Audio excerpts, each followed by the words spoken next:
Assalamualaikum warahmatullahi wabarakatuh. Selamat pagi anak-anak kelas 7, 8 maupun kelas 9 yang berbahagia, yang berada di rumah masing-masing. Salam literasi, ayo membaca. Untuk pagi ini kita akan membahas mengenai literasi digital. Apakah literasi digital itu? Secara praktis, literasi digital adalah melek IT, melek teknologi internet, atau tidak gaptek. Literasi digital mengacu pada kemampuan individu untuk menemukan, mengevaluasi, dan menyusun informasi yang jelas melalui tulisan atau media lain di berbagai platform digital. Menurut Wikipedia, literasi digital dievaluasi oleh tata bahasa, komposisi, keterampilan mengetik, dan kemampuan seseorang untuk menghasilkan teks, gambar, audio, dan desain menggunakan teknologi. Literasi digital menaungi dan menjadi landasan penting bagi kemampuan memahami perangkat-perangkat teknologi, informasi, dan komunikasi atau TIK. Secara bahasa, literasi digital adalah kemampuan membaca dan menulis dalam teknologi digital. Jadi, pengertian literasi digital adalah kemampuan dan wawasan seseorang dalam aspek pemanfaatan teknologi digital, alat komunikasi, membuat dan mengevaluasi informasi dengan sehat dan cermat, serta patuh kepada hukum dalam kehidupan. Mengutip seri buku literasi digital, Kerangka Literasi Digital Indonesia, secara umum yang dimaksud dengan literasi digital adalah kemampuan menggunakan teknologi informasi dan komunikasi atau TIK untuk menemukan, mengevaluasi, memanfaatkan, membuat, dan mengkomunikasikan konten atau informasi dengan kecakapan kognitif maupun taktikal. Berikutnya adalah elemen literasi digital. Douglas Aji Bilsau dalam What is Digital Literacy tahun 2011 mengemukakan 8 elemen esensial untuk mengembangkan literasi digital, yaitu sebagai berikut. Yang pertama adalah kultural, yaitu pemahaman ragam konteks penggunaan dunia digital. Elemen yang kedua adalah elemen kognitif, yaitu daya pikir dalam menilai konten. Elemen yang ketiga adalah elemen konstruktif, yaitu reka cipta sesuatu yang ahli dan aktual. Kemudian yang keempat, komunikatif, yaitu memahami kinerja jejaring dan komunikasi di dunia digital. Yang kelima, kepercayaan diri yang bertanggung jawab. Elemen yang keenam, kreatif, melakukan hal baru dengan cara yang baru. Yang ketujuh, elemen kritis dalam menyikapi konten. Dan yang terakhir adalah bertanggung jawab secara sosial. Manfaat literasi digital. Literasi digital menjadi penting karena bisa membuat seseorang mampu untuk berpikir kritis, kreatif, dan inovatif. Kemudian bisa juga untuk memecahkan masalah, berkomunikasi dengan lebih lancar, dan berkolaborasi dengan lebih banyak orang. Berikut ini rincian manfaat literasi digital. Yang pertama, menghemat waktu.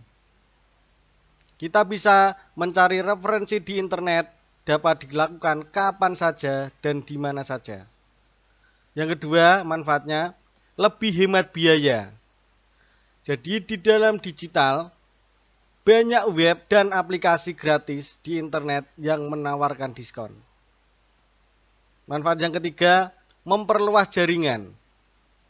Kita bisa menambah teman baru dari berbagai wilayah dan negara melalui media sosial. Manfaat literasi digital yang keempat adalah membuat keputusan yang lebih baik. kita bisa mencari tahu dan membandingkan harga sebuah produk melalui internet, misalnya seperti itu. Yang kelima, belajar lebih cepat dan efisien. Misalnya, mencari arti kata atau istilah tertentu. Yang keenam, memperoleh informasi terkini dengan cepat. Dengan internet, kita bisa mengetahui kondisi lalu lintas terkini dengan menggunakan aplikasi-aplikasi tertentu. Yang ketujuh, ramah lingkungan. Dengan kita bisa digital, kita bisa menghemat kertas dengan menggunakan buku elektronik. Yang terakhir atau yang kedelapan, manfaat literasi digital adalah memperbanyak keterampilan. Kita bisa membuat percobaan sains dengan melihat tutorial yang ada di dalam internet. Contoh literasi digital. Contoh literasi digital di sekolah. Penyediaan kelas virtual. Sehingga dengan kelas virtual ini, siswa dapat belajar kapan saja dan di mana saja. Kemudian berkomunikasi antar warga sekolah menggunakan teknologi digital seperti email, WA, dan lain sebagainya. Kemudian pengarsipan digital. Jadi dokumen-dokumen yang penting kita bisa simpan di digital atau di internet. Kemudian contoh literasi digital di rumah. Membuat dokumentasi keluarga seperti foto dan video bersama dengan keluarga. Menjelajahi atau browsing informasi di internet bersama anggota keluarga. Kemudian menonton film di internet bersama keluarga. Kemudian bisa juga kita memasak dengan menggunakan tutorial resep dari internet. Kemudian contoh literasi digital di masyarakat. Media sosial untuk meningkatkan usaha dan kewirausahaan. Jadi dengan kita memanfaatkan media sosial atau media digital, kita bisa menjual atau mempromosikan produk kita secara luas. Berikutnya, penggalangan dana sosial. Zaman sudah digital, maka kita bisa menggalang dana dengan cara kita melalui WA, Instagram, dan lain sebagainya.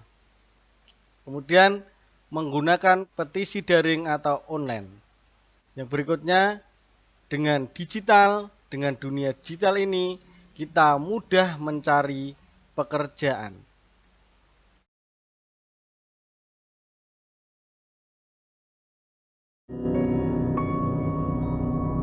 Disebabkan kemajuan digital, seorang pemuda daerah mampu merakit pesawat.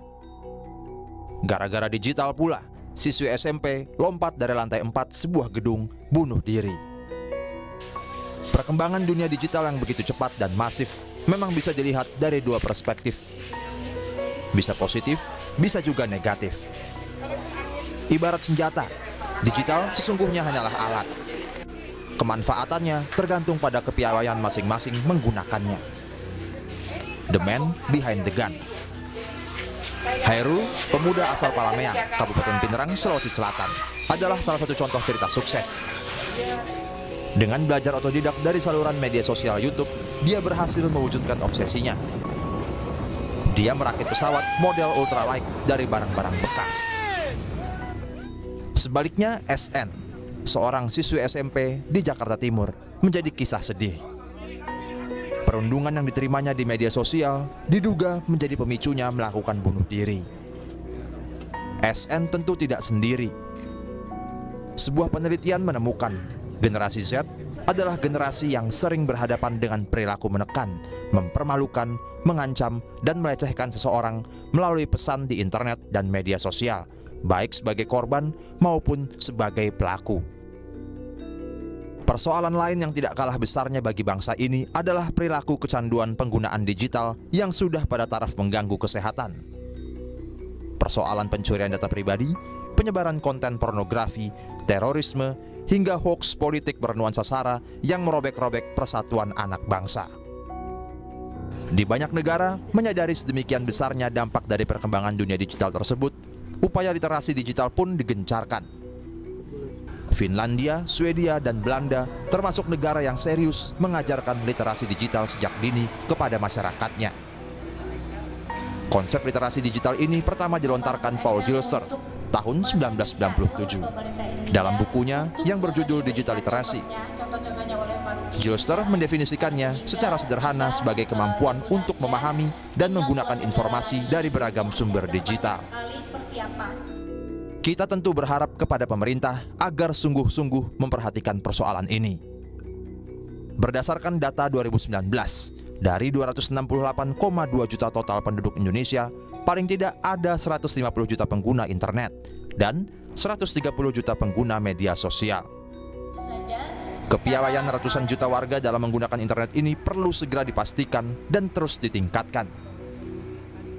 Kita menghargai upaya pemerintah bersama DPR yang sudah mulai memberikan perhatian, misalnya dengan mendorong secara bertahap dalam 5 tahun ke depan agar pendidikan literasi digital bisa diimplementasikan dalam kegiatan belajar mengajar di sekolah. Namun langkah itu belum cukup. Pemerintah perlu segera mengundang semua pihak terkait menyusun peta jalan literasi digital yang sistematis dan terstruktur, lalu menyosialisasikan modulnya secara masif. Jangan sampai terlambat. Semoga bermanfaat. Wassalamualaikum warahmatullahi wabarakatuh.